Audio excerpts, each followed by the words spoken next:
Hi, it's Andy at Ninox Corporation. In this class, we're going to talk about receiving merchandise. Now, in class 414, we talked about creating purchase orders, and in class 408, we talked about processing vendor bills when they send us the bills for the things that they've sold to us. In this class, we're going to talk about actually receiving the things that we ordered. Now, the first thing to remember is you don't have to have a purchase order to receive goods. But if you do have a purchase order, you're definitely going to want to connect the receipt of goods to the originating order of goods. This creates a nice packet of information where we have the order, the goods that we received, and the bill for the goods that we received that we originally ordered. So it gives us a nice, complete audit trail. I'm going to go into my function menu, and I'm going to go into purchasing. Now this gives me the option to create a new receipt, and this is accessed through the purchasing module. I'm going to delete this receiver and also show you that you could go into the logistics module and click new receipt, and it would bring you to exactly the same receiver screen. Finally, I could have gone into the purchase module.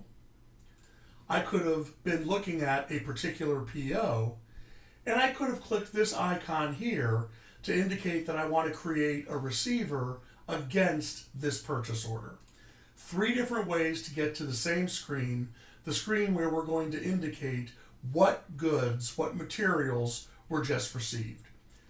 I'll start back at the home screen, I'll go into purchasing, and I'll create a new receipt. The receiver number will likely be provided by either the vendor or the shipper, and we'll type that right into the system. There are 2 ways to document who the receipt is from. And this isn't the shipper that delivered it, this is the vendor that sent us the goods or materials. I can select a vendor, for example, Franklin Supply Company, and then select the purchase order or multiple purchase orders against which I'm receiving. The other option is to leave the vendor or the received from field blank, go straight to the purchase order screen. This will bring up all open POs from all vendors. I can select a particular purchase order and the vendor will come in automatically. I have the option to also connect this receipt of goods to the bill that I might have previously received from the vendor. Doesn't matter if the bill's been paid or not. If we've received a bill, we have the option to connect the receipt of the goods to the bill that we used to pay for them, as well as the purchase order, which was the record, the information that initiated the entire process that led to us receiving this shipment. Any way you do it is fine, but the important thing to note is who sent the goods or materials. Is there a bill in the system where we're going to pay for these goods or materials? And optionally, were these goods and materials received against an outstanding PO? The receipt date will default to the current date. This can be overridden at runtime. And the receipt time also will default to the current time. This too can be overridden at runtime. The shipper is the company that brought the goods to us. If it was a direct delivery, for example, the vendor has their own truck and they drove their truck directly to our warehouse and brought us the goods, we would simply treat that as other and make note of that in the details of the receiver. If there is a third-party shipper, like a FedEx or a UPS or a postal service, we may optionally track the inbound tracking number. Keep in mind, you might create the receiver before the goods actually show up. You may place a purchase order on a Monday.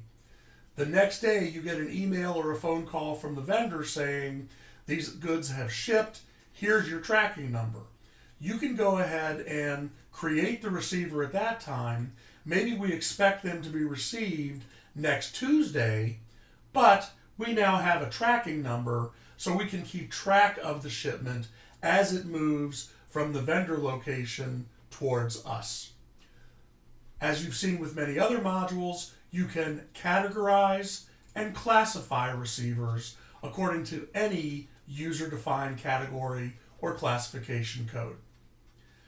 Once we have defined the purchase order, if there is one, all of the line items on that PO will automatically show up as a receiver line item.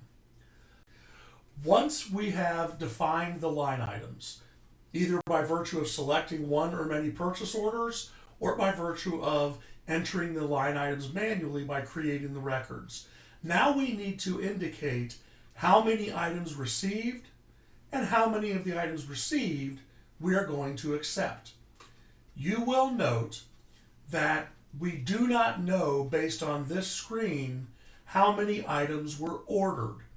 This is an internal control that forces the receiver to count the goods.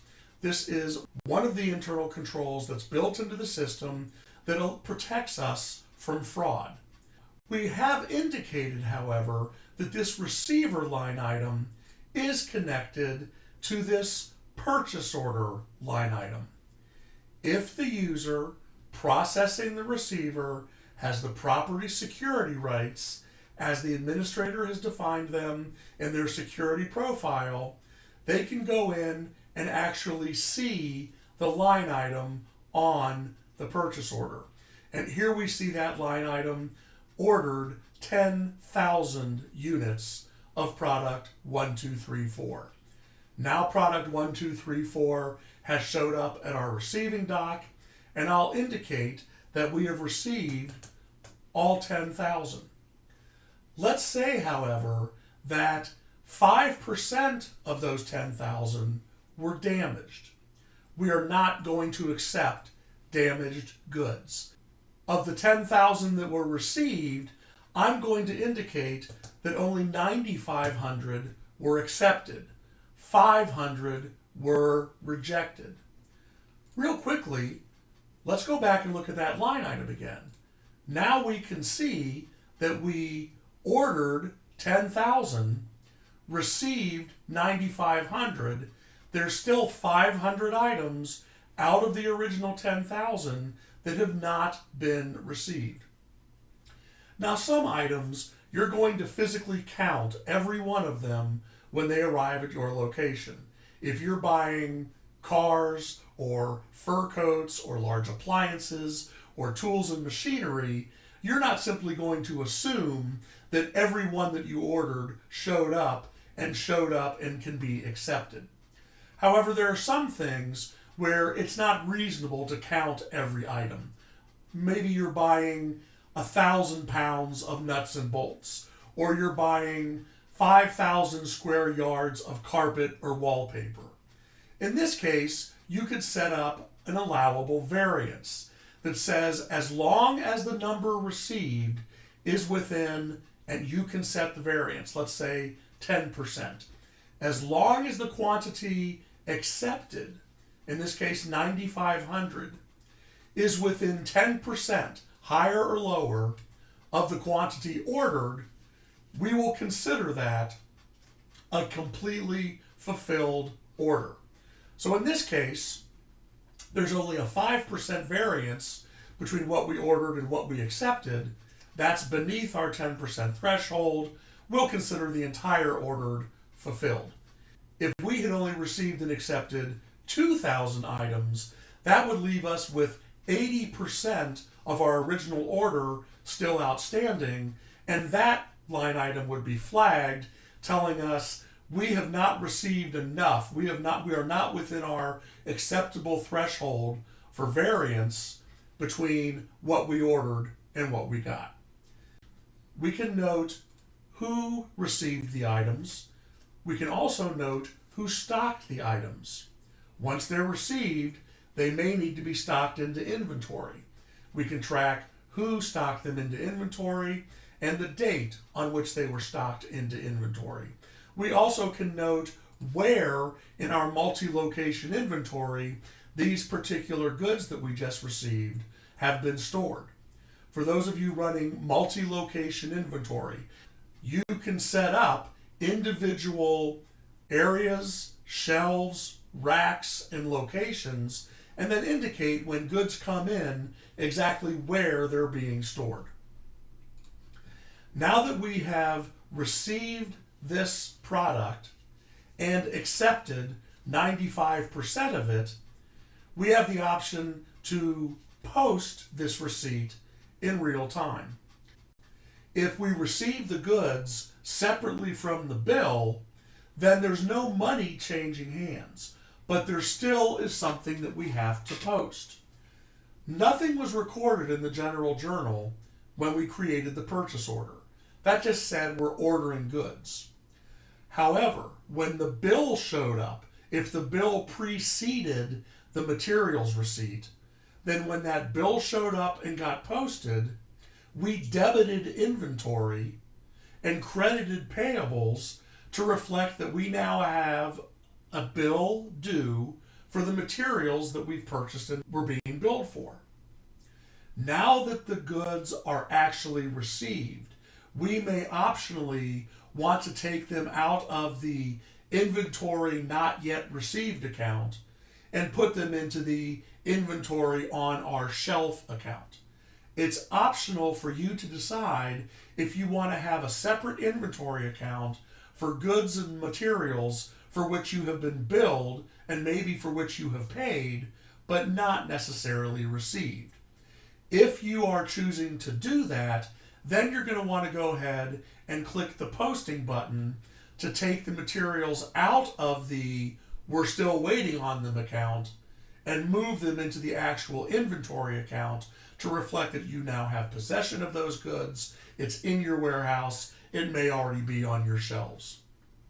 Now I'm going to delete this receiver and do it again to show you an important shortcut. Let's go in to purchasing. Let's create a new receipt. Let's select the purchase order. And again, I'll select purchase order number 4. The vendor will fill in automatically. If I want to receive and accept everything that was on the purchase order, I can click this button to confirm receipt of everything. And now we see that we have received everything that we ordered.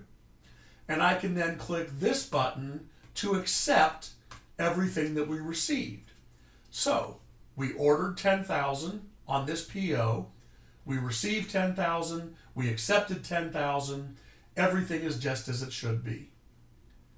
We return to our home screen, and in our logistics module, we have the option to now see all of our receivers against pick tickets and packing slips. Those are other options that we have in the logistics module. You can check out those training videos whenever you like. That's all there is to receiving. Thanks for watching. I'll see you in the next class.